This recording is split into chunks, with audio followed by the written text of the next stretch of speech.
New year, new challenge. How do you feel at the beginning of a season? It's always an exciting time.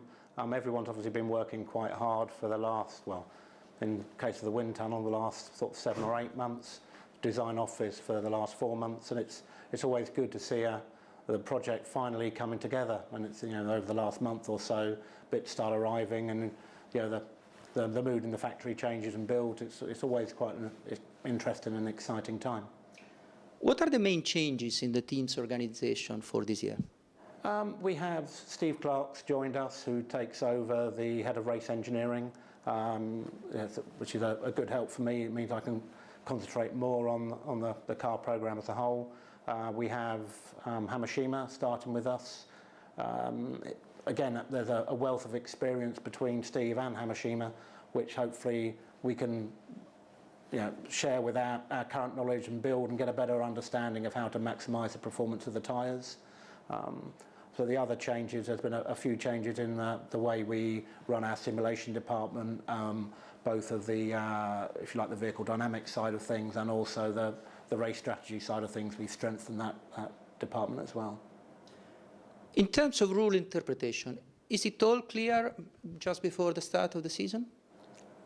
It's reasonably clear, I would say. I mean, there was obviously a few clarifications last week. I think the engine mapping side of things is all now clear. I think the exhaust will have a small effect on downforce. People will be trying to maximise that, but again, it's all, I think it's as stable as it can ever be, really. Do you expect a surprising solution from the opponents? Well, we obviously have tried to think of all the surprising solutions ourselves. I think the rules are relatively restricted. If there's a new F duct out there or a blown exhaust, that type of design has been shut down.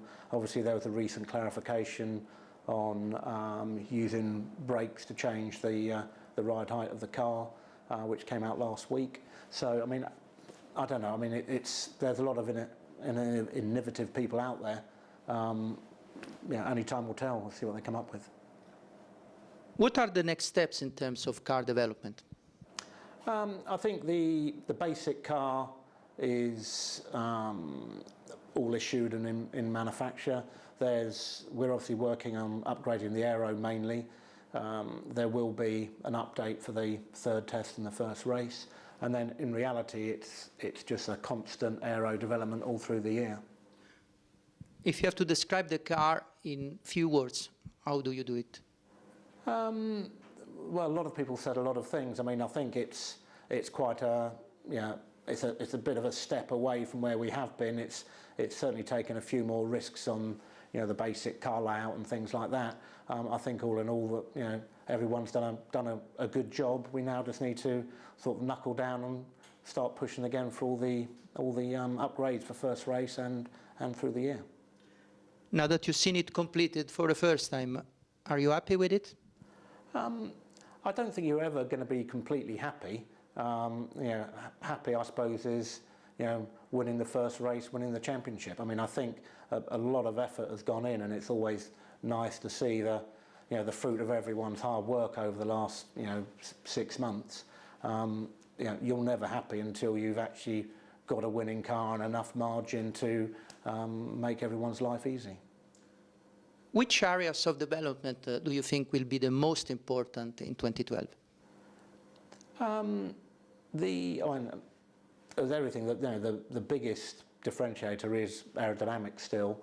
I think there's a lot less you can do now with engines affecting the aerodynamics. So again, I think that the engineering side of engine performance moves back to actually producing horsepower and making it fuel efficient rather than the opposite that we have been doing. I think it is just going to be a constant aerodynamic development all through the year, really. In terms of teamwork in general, where are the areas where we have still room for improvement? I think in terms of the team, pit stops, for example, I think we were third quickest on average last year.